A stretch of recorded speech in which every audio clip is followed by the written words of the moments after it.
Okay, so without proper preparation, I guess I'm going to get into this. This should really be an addendum to my rant on Marxist critique or something like that by the Pakistani professor. I really should be calling him by his name, essentially, but I'm very bad with names. Anyway, and I'm doing this in the car. So anyway, this addendum is not about him. It's about essentially somewhat related topic, although only, in terms of association and personality. I want to talk about Noam Chomsky. I saw him in an interview. I didn't see him in person. With some other leftists, and he was, giving his opinion on, a certain set of matters and cultural matters and things like that. And he gave a very distinctly qualified, reserved sort of commentary, a reserved sort of what's the word? It's interesting because I think that the people that actually care about identity politics don't give a shit about Noam Chomsky. So I'll just start by saying that. Because they are essentially just, they're a hair's breadth away from the kind of Nazi, fascistic, self-sympathizing, intellectually, sort of demands of a very capricious sort of ad hoc, sort of sympathy. Noam Chomsky is trying to subsume them essentially by giving them a kind of left-handed critique, by saying that their sentiments could be salvageable or sort of could be put to some good use, that it has a kind of naive innocence and sort of good-hearted nature about it.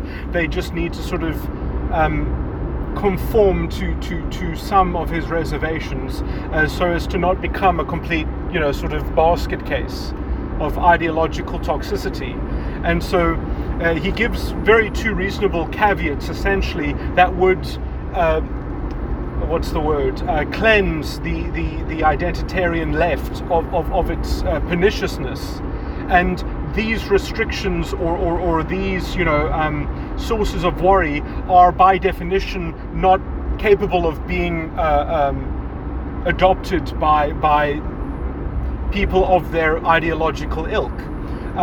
So it's a complete waste of breath what he's doing. He should instead rebuke them directly, but he doesn't do that. And I think that is a lack of courage, but I'm going to peg... I hate to criticize Noam Chomsky, I really do. I think he would actually have a much more hands-on constructive critique of these things. He's aging, okay, and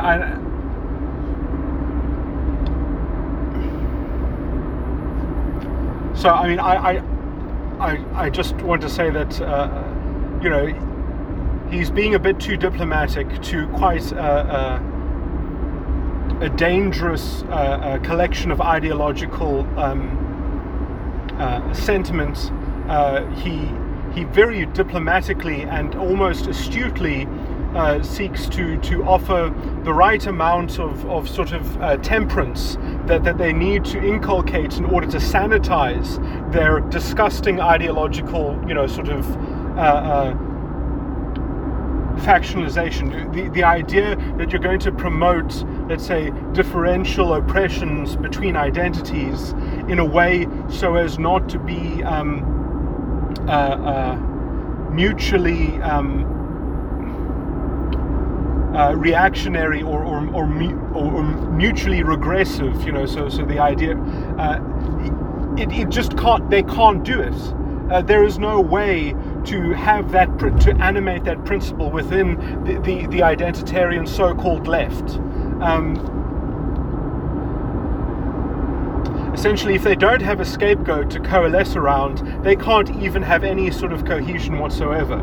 And so, in some sense, he tries to sort of get them onto a universal ticket, onto a universal platform. He says, you actually have to work out a universal platform. You actually have to have a tangible demand that has actually been thought through and is seen to be kind of consistent and coherent with itself, instead of essentially this kind of very juvenile form of almost the pseudo-intellectualism in it is so rife, it's so disgusting. And Noam Chomsky, even in the early 90s, late 80s, he has recordings talking about essentially the depravity of these postmodernistic clowns, that seem to be cerebrating about something which has, in order to sort of come up, regurgitate their own certitude and their own sort of rationally, critical gripes at things. And unless you actually have a scapegoat to hang all those complaints against, to sort of fulfill all the quotas that you want to sort of vomit at it, it's a mentality of essentially a infantilized, it's sort of the vision of a proletariat, or to borrow the Marxist conception, that is so. What I wish people would actually do is there was this Italian sort of proto-Marxist, sort of proto-fascist. I can't remember his name. It starts with a G. Where I used to argue with a lot of fascists. And they always used to say, no, you don't actually understand, how similar this is to Marxism, and how actually there are core themes that essentially are taken over by fascism, and many of essentially the fascistic sort of mentality prophets is they basically. They took the same Leninist interpretation that let's not. That if we let history take its natural course, the character of the proletariat that actually gets developed essentially is an infantilized sort of mass of hypocrites, and they're just looking for a political elite or that will essentially feed them their table. Their sort of their presumed self-satisfying sort of mantra of sort of claiming things from the ether and abrogating responsibility, and sort of just mounting complaints against the system in inverted commas until a new system comes to infantilize them in the image of their complaint. Now, this essentially, I can't. Noam Chomsky must at least be conscious of this, but he, I think, is also sort of. I do actually know from an earlier time. He said, "Well, revolution is messy, and essentially, we're going to perhaps crack a few eggs, essentially, to get the omelette." And and this is perhaps it's a sort of teething period, but as soon as you have, he always liked his anarcho-syndicalism, sort of the real work happens when we get the delegates in the room, and they are setting up essentially the Soviets, the worker councils. Now, I think that kind of bureaucratic model is much more likely to turn out plutocratic and disgusting, and will probably end up being subsumed by a party in the kind of fascistic predictions, which is why my model for communism occurring requires the default of capitalism essentially to be sustained, and for an alternative economic model to operate upon that default system, which is essentially never technically displaced. but it's displaced in practice, essentially. And then you actually have people that are actually taking responsibility and setting up their own, essentially, the constitutions of their own sub-states, cooperatives, or whatever. And essentially, the further you get away from that, you really just start pandering into the sort of this paranoia, infantilizing, sort of crowd of, well, if we don't sort of grab it with violence or something like that, it's not going to happen, and they deserve the violence. And then you get the sort of this really childish, aristocratic sort of revolutionary so-called, which will obviously result, I think, in a fascistic advent.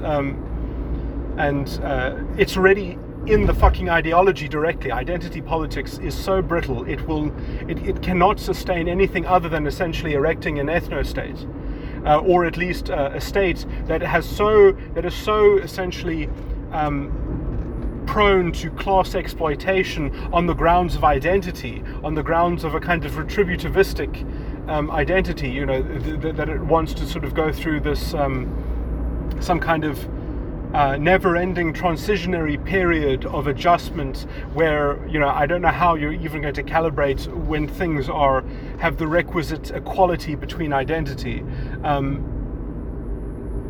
I mean, that's literally a sort of hell on earth that you can imagine. How you're going to get people to fit into these sort of artificial quotas, the kind of incompetence that is going to be, it's essentially, it's a form of pride worship, and it exists even on some of these so-called Marxists that make these sort of very blanket, broad, lowest common denominator generalizations about situation.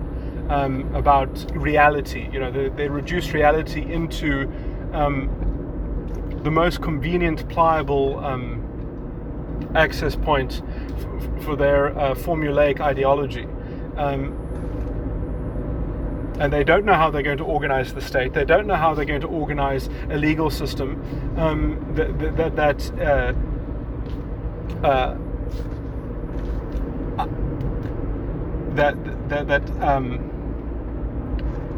underpins the integrity of the citizenry,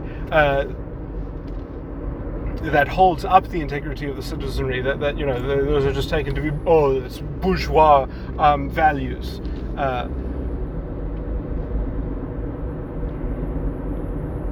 The idea that you can only have one or the other, it is the sort of, they create this sort of this false Sophie's choice sort of thing. To make their ideology pertinent and work, essentially. Which is why their narrative is so fucking hysterical, and why it's so surreal, essentially. And the only way to keep that hysterical narrative alive, just as it was hard to keep the Nazi vision in terms of its way in the world, in terms of its place, in terms of keeping up that existentialist, survivalist idea that you only survive as an ethnic group or as an ethnic culture, that kind of fear-driven perspective, to sustain that, you already have fascistic depravity. I mean, you can't even call it a left anymore. And they still call themselves liberal or something like that. Although I think they themselves actually, they don't care about labels, because they know what they want, they know what they are. They don't even care if you convince them that they are just like the fascists, that they have the same fascistic worldview. They don't give a damn, because it's self-righteousness, bespoke to they're on the right side of history. They've got the formula, and sadly, they can only realize the depth of their depravity once they actually win, once they actually take over. Their idea is that, it's only going to exist for a certain phase. It's not going to exist forever. This is the corrective solution. That's their sort of fucking idea. But, the kind of, the political, it's so politically unstable.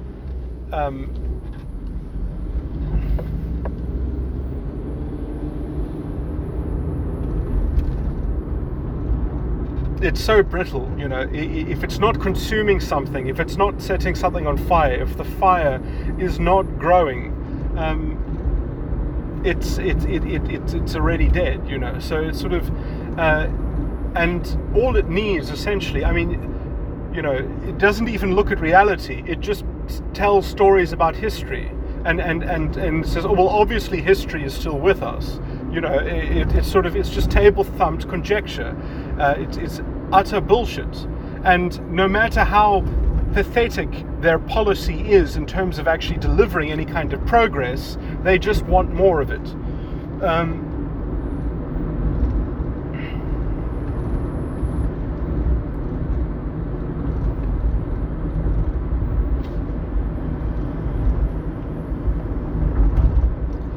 It works by projecting bad faith and by manufacturing the bad faith that it feeds off of like a parasite.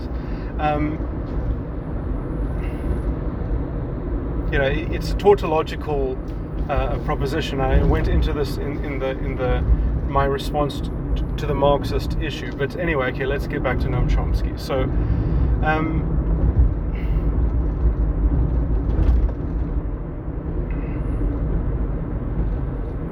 So Noam Chomsky says that they have to essentially amalgamate into a collateral supportive set of demands that are actually, you know, sort of rational and coherent and somewhat fit together, right? That they don't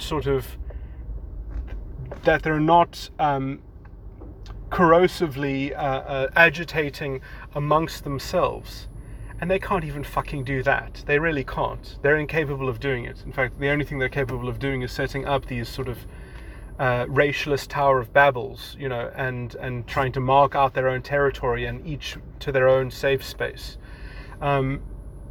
you know, which is the model of their of the actual manifestation of their political investment in some sense. That's what it will look like. It will look like, well, these things don't fit together. We need to segregate. We need to set up our own separate ethno-states. I mean, it's the exact kind of philosophical premise in apartheid thinking. It is apartheid repackaged, you know. Essentially, it is the same worldview. It is the same fascistic sort of premise thing. The only way to escape from it is non-racialism, but they have literally, you know, they've cast it aside. They've betrayed non-racialist values entirely. You know, non-racialism is not merely the ends; it's also the means. And because they don't understand that, all they can essentially do is devastate and sort of create their disgusting fascistic culture and cultural values that essentially tear everything apart. You know, they don't even select the problem at the level at which it manifests. They say, well, because the problem is not the present, the problem is history. You know, their project is to fix history. It's not actually to fix the problem at the point at which it occurs. You know, it's this weird sort of everyone must take responsibility for history, and sort of everyone must sort of adopt this role of paternity over identity and over history and be the representative of this identity matrix. It's it is the spirit of the Führer. It is the ideology of the Führer. The worldly sort of meeting out of materialized quantification of justice, and because essentially this is an exponentially inflating unknown quantity, because it doesn't actually ever get to the point at which you can measure a break-even point, because, you know, individuals are, you know, peculiar and unique, and because it's interested only in the generalization of group.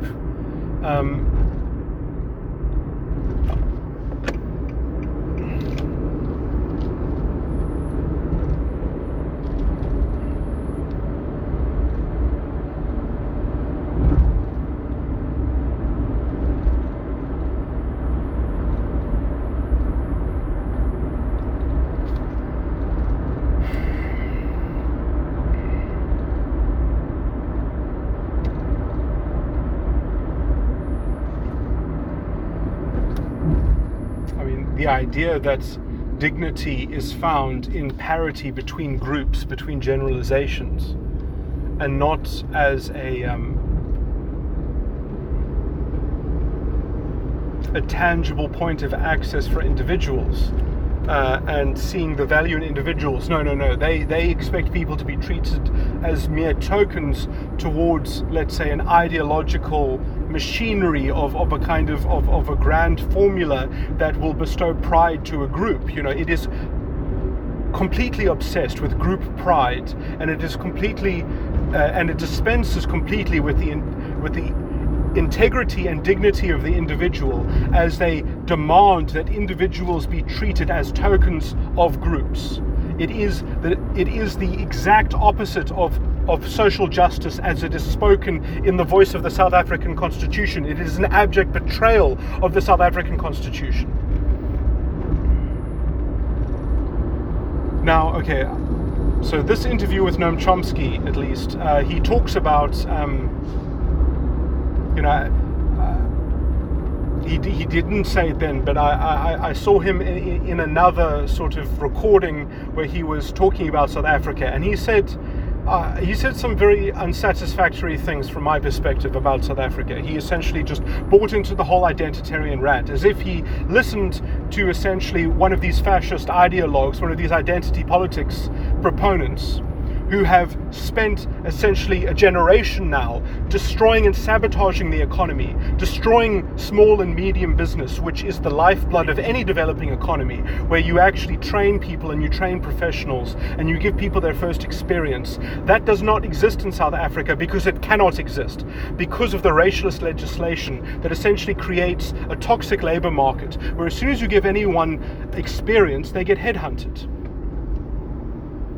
So there's an incredible perverse incentive, essentially, to hire people from these designated racialized, because now the labor market has been racialized by the government, essentially, and they've completely fucked it up. Small business should be the biggest component of a developing economy, and it would be in South Africa. It's not as if we don't have entrepreneurs. What we don't have is a government that essentially is only interested in devastating what it can, almost in a racially driven way to scapegoat, in the same way that I heard Noam Chomsky echo this very horrendous rhetoric, which, if you actually look at the detail, there are these, again, it's so convenient to fall into these Marxist generalizations, essentially, or neo-Marxist generalizations of identity politics. How you get almost the opposite story if you just don't actually see the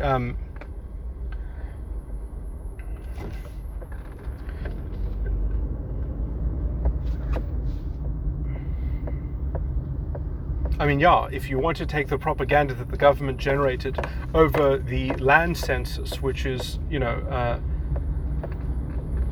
level of deception, the level of statistical, if there is a genocide in this country, I think we should look at that land census and actually call that propaganda for genocide, and the architects of that document, I think, will have to face the music if there is such a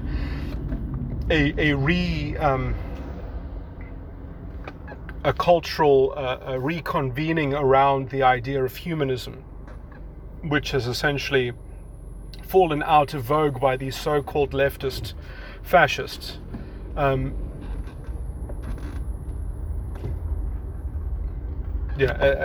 As like the radio presenters who essentially get paid to be on a public radio station and say things like, well, if there was a genocide in this country, we can't say that it would be unjustified. And we've got the Chief Justice himself essentially promulgating a war crime ideology about group shame and group guilt and group punishment and collective punishment, which is a war crime. And that is the core philosophical tenet of his of his judicial interpretation and betrayal and corruption of the South African Constitution, which has been so gerrymandered. It beggars belief. The amount of legal positivism and formalism that has been injected in order to fascistically slant a pristine legal system, in the most advanced legal system in the world, and I don't say that without being cognizant of the other systems that do exist. In terms of how it was structured, I guess you can't really say that because it's not really structured like that anymore. The rule of law has it's been missing for a long time. It has not been enforced by the Constitutional Court because they are the preeminent betrayers. They are reactionary scum, and we do need a second revolution. We do need a consortium. We need a quorum of judges. We need the army. We need perhaps to segregate the country. We need the Western Cape to succeed from the Republic. And we can call it the Republic of South Africa because we'll be the only ones upholding the Supreme Constitution, and they will have their fake constitution, which they have gerrymandered into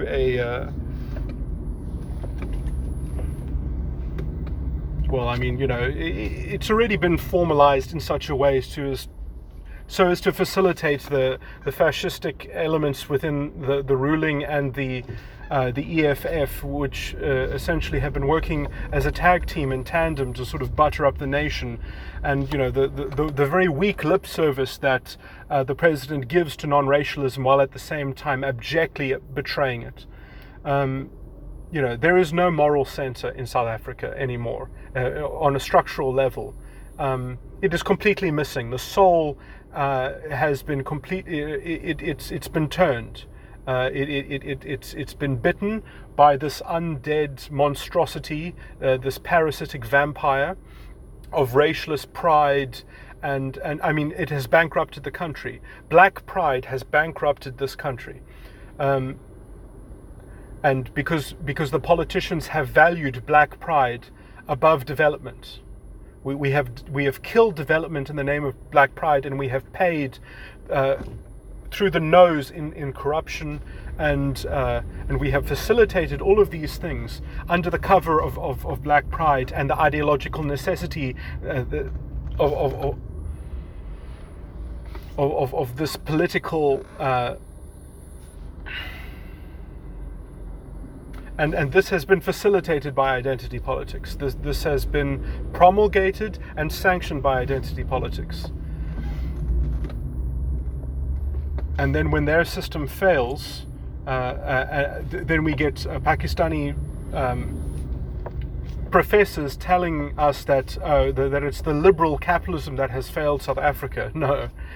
Look at the fucking details. Look at what has been done to this economy. Look at how the growth rate has changed, and look at the policy that has been applied to it. It's utter sabotage. Because the government wanted control of the resources. It would not let it freely be diffused by, because they wanted to be the brokers, they wanted to be the middleman, they wanted to essentially for us to pay for land reform twice, because the money that has already gone into the land reform process could have already met all the claims if it just bought from the market. But where did that money go? We pay for everything twice, and we blame the scapegoat identity. We pay for land reform twice. We pay for electricity twice. We pay for anything the government does. We pay for it twice. And there's no political accountability because it just gets transferred to the scapegoat.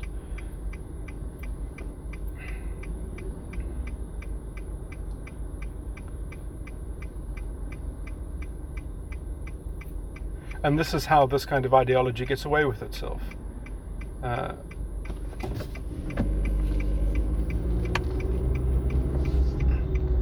And the idea that, oh no, well, when you get the people with the right ideological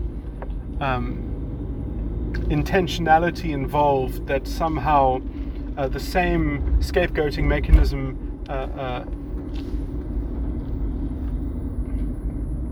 doesn't establish itself.